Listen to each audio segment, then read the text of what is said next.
সকালে বিভার অ্যাড্রেসটা পেলে? বাড়ির ঠিকানাটা এখনো আমার হাতে এসে পৌঁছয়নি। মানে?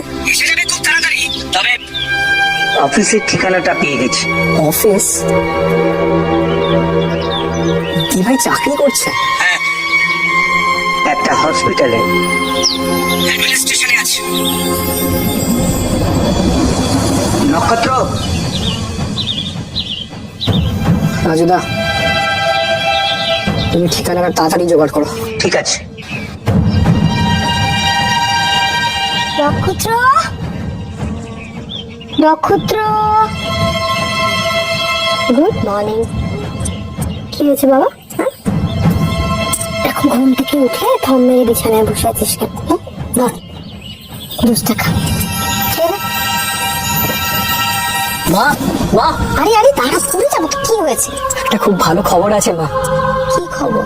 রাজুদা দিভাই ঠিকানাটা অলমোস্ট জোগাড় করে ফেলেছে।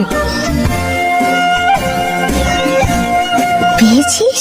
হ্যাঁ, রাধিকার ঠিকানা পেয়েছিস?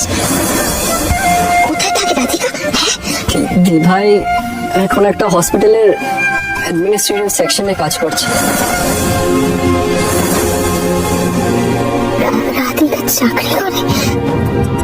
গান বাজনা ছেড়ে দিয়েছে না? মা, তুমি কাঁদছো? দিভাই চাকরি করছে, নিজের পায়ে দাঁড়িয়েছে, এটা তো একটা খুশি হওয়ার কথা মা।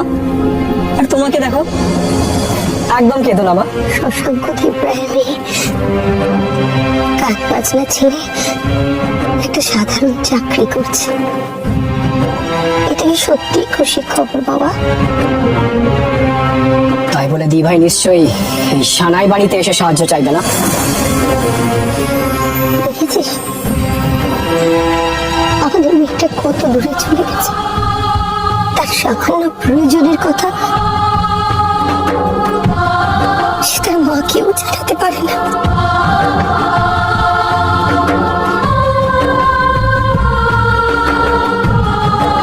মা, মা,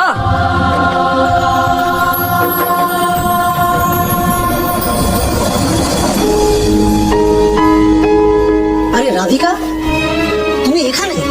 তোমাকেই খুঁজছি। কি স্যার, সরি, আপনি নিজে উঠে এলেন, ডেকে পাঠালে তো হতো। রাত অথবা দিন তোমাকে কখনো তোমার ডেস্কে পাওয়া যায়? তুমি তো সারাক্ষণ হসপিটালে টহল দিচ্ছ। সরি স্যার, আসলে আমি না তাড়াহুড়োতে ফোনটা বোধহয় ডেস্কে ফেলে এসেছি, ইমার্জেন্সি কেস ছিল। শোনো, 16 নম্বর পেশেন্টের বাড়ির লোকেরা এসেছিল, ওরা পেশেন্টকে বাড়িতে নিয়ে যেতে চাইছে। সে কি কথা? 16 নম্বর তো এখনো আন্ডার ট্রিটমেন্ট, এখন বাড়ি যাবে কি করে? আরে আমি অনেক বোঝানোর চেষ্টা করেছিলাম। তুমি এক কাজ করো, যাওয়ার আগে কিন্তু বন্ডে সাইন করে নিও। বন্ডে সাইন ছাড়া আমরা পেশেন্টকে ছাড়তে পারবো না। ঠিক আছে স্যার, আমি দেখে নিচ্ছি। কিছু বলবে? স্যার, আমার একটা রিকোয়েস্ট ছিল। হ্যাঁ বলো। আসলে আমার একটু অ্যাডভান্স দরকার। কত? 5,000 হলেই হবে। ঠিক আছে, আমি অ্যাকাউন্টসে সেক্রেটারকে বলে দিচ্ছি কাল সকালে। কালকেই তুমি টাকা পেয়ে যাবে। Thank you sir, thank you so much.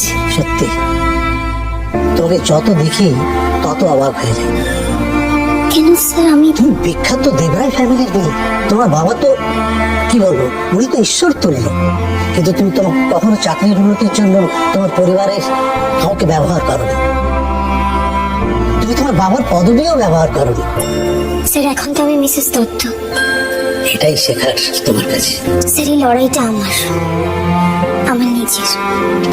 প্রত্যেকটা মানুষকেই তো নিজের নিজের মতো করে লড়াই করতে হয়, তাই না? এটা আমার লড়াই, নিজের পরিচয়ে পরিচিত হওয়ার লড়াই। আসছি স্যার।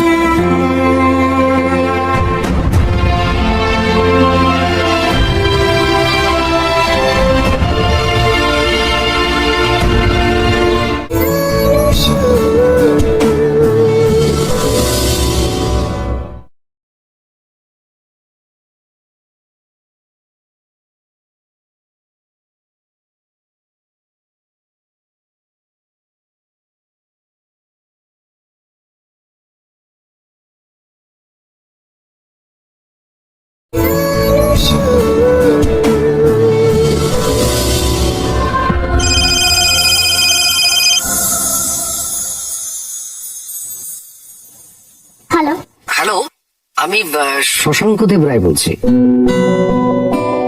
এটা কি অহনার নাম্বার তো? হ্যালো, কে বলছেন আপনি? শশাঙ্ক দেব রায়। আপনি আপনি আমায় ফোন করেছেন? আমি তো বিশ্বাসই করতে পারছি না। হ্যাঁ, আসলে তুমি বলছিলে না যে তোমার মা অসুস্থ, হ্যাঁ, সেই জন্য ফোন করেছি। কেমন আছেন এখন? কাল রাত্রে খুব বাড়াবাড়ি হয়ে গেছিল, তাই মাকে হাসপাতালে ভর্তি করতে হয়েছিল, কিন্তু এখন একটু ঠিক আছে। আচ্ছা, ও আরেকটা কথা, তোমার বাড়ির অ্যাড্রেসটা আমাকে একটু ফরওয়ার্ড করে দেবে তো? মানে আমি কি আপনাকে গুরুজি বলে ডাকতে পারি? স্বচ্ছন্দে ডাকতে পারো, স্বচ্ছন্দে। তুমি আমাকে মনে মনে গুরু বলে স্বীকারই করে নিয়েছো। মহাভারতের একলব্যের কথা জানো তো?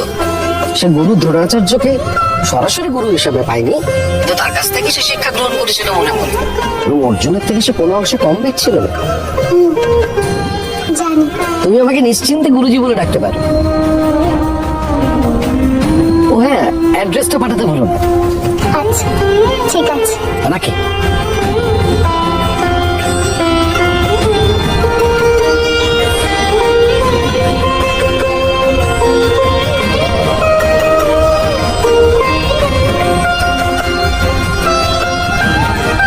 বাবা, মা, জানো আমায় কে ফোন করেছিলেন?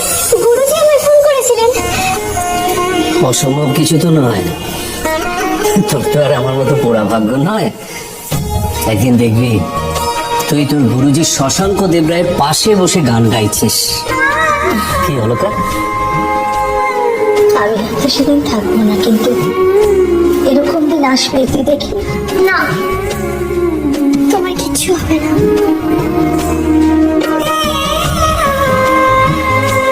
সেই দিন যদি সত্যি আসে,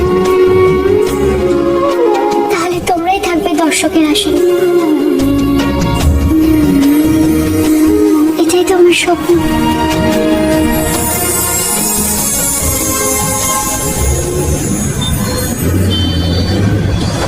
গুড মর্নিং কিংশুক। টাকা জোগাড় করতে পেরেছো?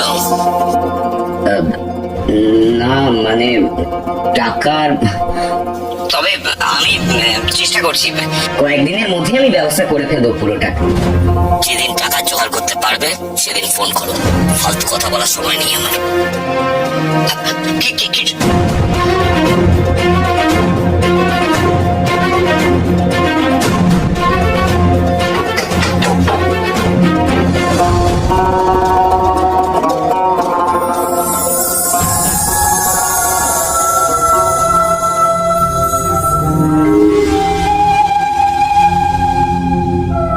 কি ব্যাপার?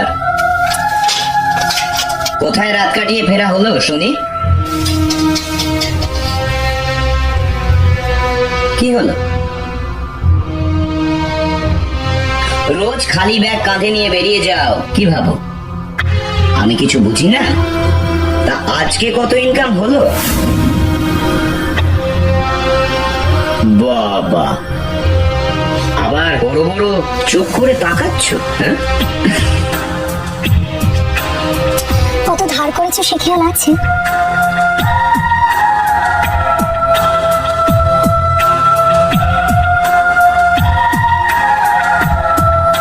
আমি যদি চাকরিটা না করি, সংসারটা কিভাবে চলবে?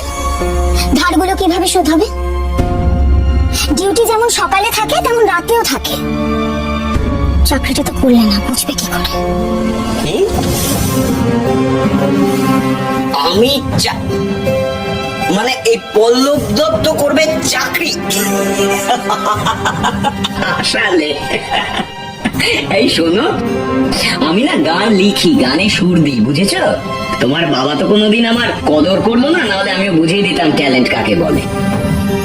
সেই তোমার ট্যালেন্ট।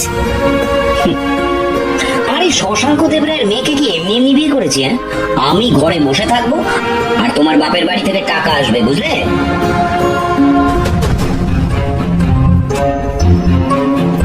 আমার বাবার টাকা আমি কোনোদিন নেব না। কি মুশকিল! আরে বাবা, তুমি নিতে যাবে কেন? আমি নেব, আমি তোমার হয়ে আমি খরচ করবো। যাকে এক কাপ চা করে দাও।